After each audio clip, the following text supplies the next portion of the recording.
Hello everyone, welcome back. आज मैं भटूरे बना रही हूँ 3 मेथड्स से। तीनों में से आप कोई भी मेथड यूज़ करें, भटूरे बिल्कुल फूले फूले बनेंगे मार्केट जैसे।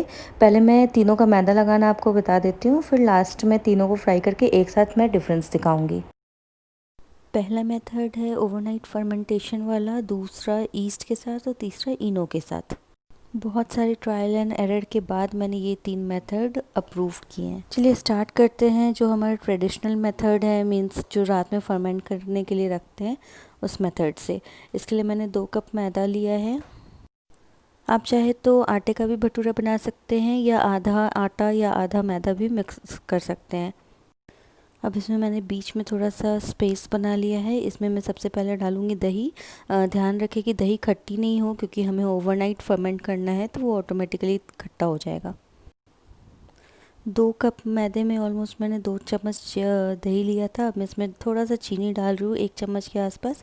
चीनी जो है एक जो नाइस ब्राउन कलर आता है उसके लिए है। टेस्ट के अकॉर्डिंग नमक ले लें। अब मैं इसमें डाल रही हूँ half tablespoon baking powder और half teaspoon baking soda. मैं इसमें अब एक ब्रेड के पीस को पानी में भिगो करके अच्छे से मैश करके इसमें डालूँगी। अब ब्रेड के बदले भी आपके पास 3 ऑप्शन है, या तो आप ब्रेड ले लें या फिर बॉइल्ड आलू ले लें या फिर सूजी को भिगो करके ले लें। तो मैंने तीनों प्रोसेस में एक एक करके तीनों चीज़ें बताई हैं। आप कोई भी चीज़ ले सकते हैं किसी में भी। ब्रेड हो, बॉइल्ड आलू हो या जो सूजी हो भिगोई हुई, ये तीनों क्या करती हैं कि जो हमारा भटूरा है उसको पिचकने नहीं देती हैं फ्राई होने के बाद।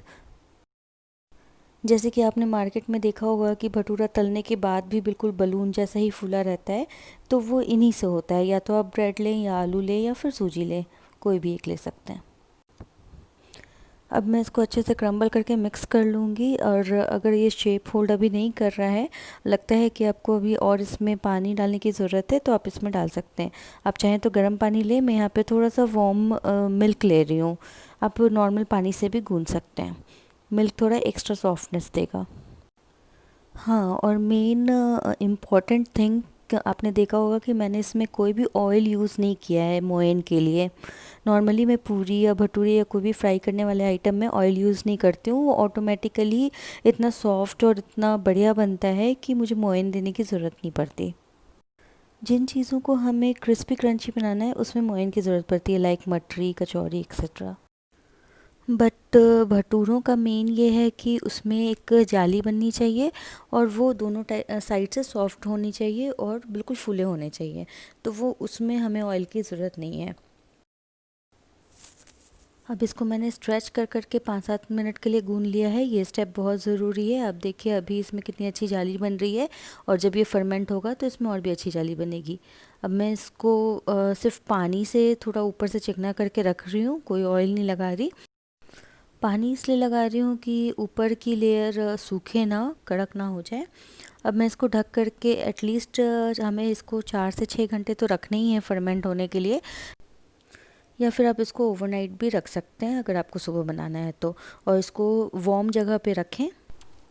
चलिए अब नेक्स्ट भटूरे का मेथड देखते हैं, जो मैं ईस्ट के साथ बनाने जा रही हूँ। अगर आपके पास ओवरनाइट भिगोने का समय नहीं है और आपको 2-3 घंटे के अंदर में बनाना है, तो आप ईस्ट से बना सकते हैं। इसके लिए मैंने 1 कप मैदा लिया है। इसमें टेस्ट के अकॉर्डिंग नमक ले लें और थोड़ी सी चीनी ले लें। चीनी इसलिए लेते हैं कि उसमें जो नाइस गोल्डन ब्राउन कलर आता है उसके लिए, नहीं तो हमें उससे ज़्यादा फ्राई करना पड़ेगा ब्राउन कलर के लिए। तो वो चीनी कैरामलाइज होकर के अपने आप ही ब्राउन कलर देता है। और भटूरों को अगर हम ज़्यादा फ्राई करते हैं तो वो कड़क हो जाएगा, जो हमें नहीं करना है। दोनों तरफ से सॉफ्ट ही रखना है। अब मैं इसमें डाल रही हूँ 1 टेबल स्पून ईस्ट। क्वांटिटी आप ऐसे मेज़र कर सकते हैं कि 1 कप मैदा है तो 1 टेबल स्पून मैंने ईस्ट ले लिया, 2 कप है तो 2 टेबल स्पून ले लिया, इस तरह से। अगर आपको चेक करना है कि आपका ईस्ट काम कर रहा है या नहीं, तो आप थोड़ा सा ल्यूक वार्म वाटर में 1 चम्मच चीनी डाल के उसमें ईस्ट डाल करके 5 मिनट रख दें, वो एक्टिवेट हो जाएगा। अब मैं इसमें ले रही हूँ 1 चम्मच दही। दही थोड़ा सा खट्टा हो तो चलेगा, क्योंकि इसको मुझे ज़्यादा देर नहीं रखना है, 1-2 घंटे में बना लेना है। तीनों भटूरे की प्रोसेस में जो कॉमन है वो है नमक, चीनी और दही। ये चीज़ें आपको सब में डालनी है। इसको भी मैं थोड़ा सा हल्का सा गुनगुना पानी से मीन्स ल्यूकवार्म वाटर से नीड कर लूँगी। आप देख सकते हैं इसमें भी मैंने कोई ऑयल नहीं डाला है मोइन देने के लिए, तो इसमें ऑयल की ज़रूरत नहीं है। पिछले प्रोसेस में मैंने जैसे ल्यूकवार्म मिल्क से नीड किया था, तो आप वैसे भी कर सकते हो, ल्यूकवार्म वाटर भी यूज़ कर सकते हो। अब सेम मैं इसको स्ट्रेच कर कर के नीड करूँगी थोड़ी देर के लिए, 5 से 10 मिनट के लिए, ताकि ये ग्लूटेनाइज हो जाए। और इसको मैं फिर ढक कर के एटलीस्ट 1 से 1.5 घंटे इसको रेस्टिंग पीरियड देना है। लास्ट वाले प्रोसेस में मैंने बताया था कि ब्रेड, आलू या सूजी आप कुछ भी डाल सकते हैं, तो उसमें मैंने ब्रेड डाला था। अब मैं आपको सूजी डाल के दिखा रही हूँ। सूजी को मैंने 10 मिनट पहले भिगो करके रख दिया था। इसको भिगोना ज़रूरी है, क्योंकि अगर आप डायरेक्ट सूजी डालेंगे तो वो फिर वो दाने दाने सा भटूरे में दिखेगा फ्राई होने के बाद। आप सूजी के बदले ब्रेड या बॉयल्ड आलू कुछ भी डाल सकते हैं। एंड जैसे कि मैंने बताया कि ये जो चीज़ें हैं ये शेप को होल्ड करने में मदद करती हैं भटूरे की। स्टार्टिंग में ये थोड़ी स्टिकी होती है, बट नीड करते करते ये अपने आप शेप होल्ड कर लेगा। और आप चाहे तो हल्का सा सूखा मैदा इसमें डाल सकते हैं, अगर बहुत ज़्यादा स्टिकी हो रहा है तो। भटूरे आप पूरा आटा का भी बना सकते हैं अगर आप मैदा नहीं खाना चाहें तो, या फिर हाफ़ आटा या हाफ़ मैदा भी यूज़ कर सकते हैं। बट बिल्कुल मैं रेस्टोरेंट स्टाइल में भी बना रही हूँ, इसलिए मैदे का बना रही हूँ। भटूरे का जो हमें नीड करना है, बहुत ज़्यादा हार्ड नीड नहीं करना है, वो सॉफ्ट ही होना चाहिए। अब आप देख सकते हैं इसने शेप को होल्ड कर लिया, और ये सॉफ्ट आटा मीन्स मैदा मैंने गूंद लिया है। अब इसको मैं वैसे ही पानी लगा करके ऊपर से पानी से चिकना करके 1 से 1.5 घंटे तक इसको रखूँगी, क्योंकि जो ईस्ट का रेस्टिंग पीरियड वो एटलीस्ट 1.5 घंटे 2 घंटे होना चाहिए। अब मैं इसको थोड़े बड़े बर्तन में रख देती हूँ, क्योंकि 1-1.5 घंटे बाद इसका जो साइज़ है वो डबल हो जाएगा। इसको भी हमें वार्म जगह पे ही रखना है, ताकि ये अच्छे से फर्मेंट हो सके गर्मी में। ठंडी जगह पे हमें नहीं रखना है। चलिए, जब तक ये रेस्ट कर रहा है मैं आपको तीसरा मेथड बताती हूँ, जो कि बिल्कुल इंस्टेंट मेथड है इनो के साथ। सपोज़ आपके यहाँ गेस्ट आ गए अचानक से और आपका भिगोया वो मैदा कम पड़ गया, तो आप इनो के साथ इसको भिगो सकते हैं इंस्टेंटली। इसके लिए मैंने 1 कप मैदा लिया है, और जो मैंने बताया था कि इसमें 3 कॉमन चीज़ें हैं, मीन्स नमक, चीनी और दही, वो तीनों मैं इसमें डालूँगी। नमक टेस्ट के अकॉर्डिंग, चीनी कलर देने के लिए, और दही फर्मेंटेशन के लिए। लास्ट 2 प्रोसेस में मैंने दिखाया था कि ब्रेड से कैसे बनाते हैं या सूजी से कैसे बनाते हैं, और मैंने बॉयल्ड आलू का जिक्र किया था, तो अब इसमें मैं बॉयल्ड आलू डाल के आपको दिखाऊंगी। इसमें भी अगेन आई रिपीट कि आप सूजी या ब्रेड भी यूज़ कर सकते हैं आलू के बदले, बट मैं तीनों प्रोसेस में एक एक चीज़ यूज़ करके दिखा रही हूँ। इसमें मैंने 2 बॉयल्ड आलू मीन्स मीडियम साइज़ के बॉयल्ड आलू ले लिए हैं। आलू का वही काम है जो शेप होल्ड करना, जो सूजी या ब्रेड करेगा। आलूओं को बहुत अच्छे से मैश करना है कि उसमें कोई भी लंप नहीं रहे, और उसको मैश करने के बाद फिर मैदे में मैं मिला लूँगी। मैदे में मैंने बस वही नमक, दही और चीनी लिया है, और इसमें बॉयल्ड आलू डाल रही हूँ। अगेन आई रिपीट कि इसमें मैंने कोई भी ऑयल नहीं लिया है मोइन के लिए। जो भी चीज़ें मैंने डाली हैं वो सफिशिएंट है सॉफ्टनेस के लिए। अब मैं फाइनली इसमें जो हमारा फर्मेंटिंग एजेंट है वो है इनो। मैं इसमें 1 पैकेट इनो डाल रही हूँ, और फिर इसको अच्छे से नीड करना है स्ट्रेच कर करके 5 से 7 मिनट।